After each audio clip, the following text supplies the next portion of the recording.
Hey, welcome to EPN. My name is Victor Lucas, and we bring you the latest into everything cool every single day. Today's rundown is going out to King Smithy, who says, "Cool vid as always, Vic. More power to our show." Thank you so much, King Smithy. Here's your rundown.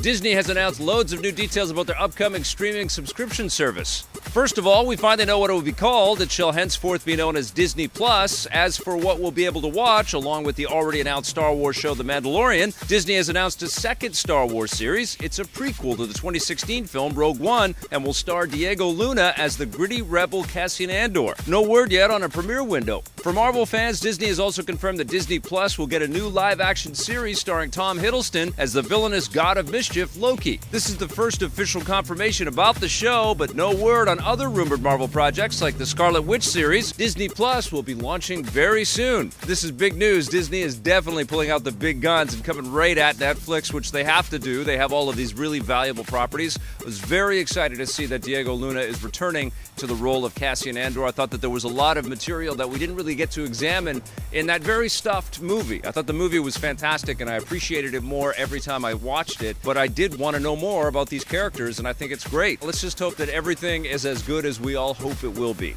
Over on the big screen, it looks like the next Avengers movie is going to be a long one. Co-director Joe Russo has announced that the upcoming film is currently 3 hours long. He made the announcement while speaking to fans on Instagram. It says that the runtime will likely come down a bit as editing work continues. The final cut of the previous film, Infinity War, was about 2 hours and 40 minutes, making it the longest Marvel movie yet, so we'll just have to wait and see what the fourth Avengers has in store. It lands in May. And yeah, I guess that's something else to consider about the box office of Avengers Infinity War. It didn't have that tight 2-hour timeline that a lot of the other Marvel movies have, so they couldn't have as many show times throughout the day. But I'm glad that they didn't, and I'm glad that it looks like they're not going to do that again with the next Avengers, because honestly, how could you have all of those characters in a movie and not give them some screen time, you know? Can't wait for the next Avengers movie. I don't want any more leaks, though. I don't want to know anything more at all.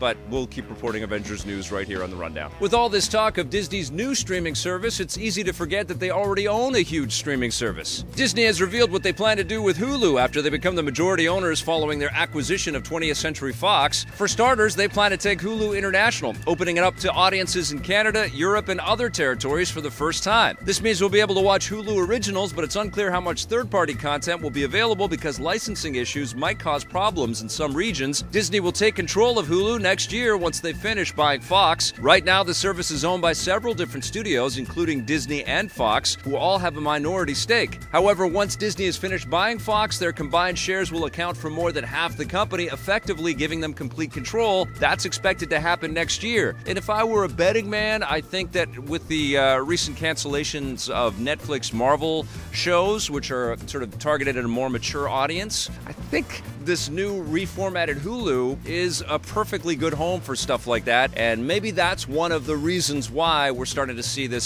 separation between Marvel and Netflix on the shows. Maybe. I mean, that's just speculation, but yeah, it's crazy. Disney's going to have two huge competing streaming subscription services out there. It's going to go right back to the way that we had the a la carte cable options for us, especially here in Canada. But hopefully it will still even out to be cheaper with better content, because a lot of these shows are going to be able to reach a lot more people because they're not going to have the inherent limitations of conventional television signals. They're going to be on the internet, and that could mean some very good things. Plus, we'll be exposed to a lot more international content that we should be. If you're disappointed with Destiny 2, you're not the only one. Activision has revealed that their online sci-fi shooter hasn't sold as well as they hoped. In their latest earnings call with investors, the publisher revealed that the game has performed below expectations, and despite a loyal player base, it just isn't bringing in as many new players as they hoped. Destiny 2 has seen its fair share of controversy since it launched last year, with many players complaining that it just doesn't have enough new content to justify its price. The negative reception has likely been a major factor in the game's disappointing sales, so hopefully Activision and developer Bungie can turn things around. They've long touted their plans to see Destiny continue as a long-term franchise, so they'll have to win back players with future games if they want to make that happen.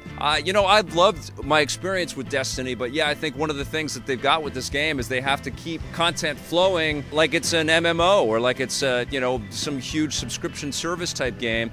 And there's a lot of repetition in the core experience. There just aren't enough different kinds of activities. It's a lot of shoot, shoot, shoot.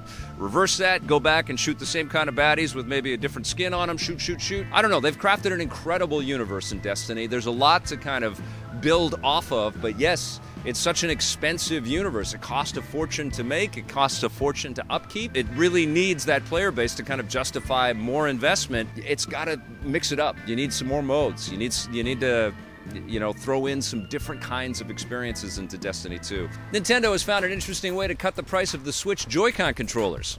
They've announced a new bundle that combines the recent game Super Mario Party with a pair of green and yellow Joy-Cons for $130 Canadian. The Joy-Cons alone retail for $100 and the game is $80, so putting them both together for $130 seems like a big price cut. No word if Nintendo is planning to do similar bundles or if they'll be dropping the price of Joy-Cons by themselves. The high price of the controllers has been a long-standing criticism of the Switch, so we'll let you know what happens. For now, the bundle hits stores next week. I gotta be honest, I dig that the Joy-Con controllers are there and I play with them when they're attached to my Switch, but if I ever have the choice, I go right to the Pro Controller. I mean, they're cool, don't get me wrong. I like that they've got all of this awesome force feedback in them and they're cute looking, but they're just not as comfortable as the Pro Controller. So Nintendo does have to do some stuff if they want to sell more inventory on the Joy-Con, but they also have to build us more content that kind of really makes the Joy-Con a superior experience.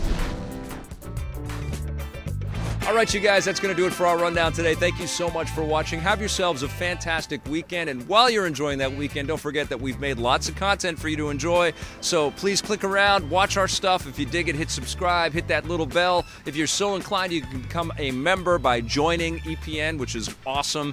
And of course, we've got merch that's available off of our merch landing page on our epn.tv website, epn.tv/merch. Thanks for watching, everybody. Have yourselves a great weekend and play forever.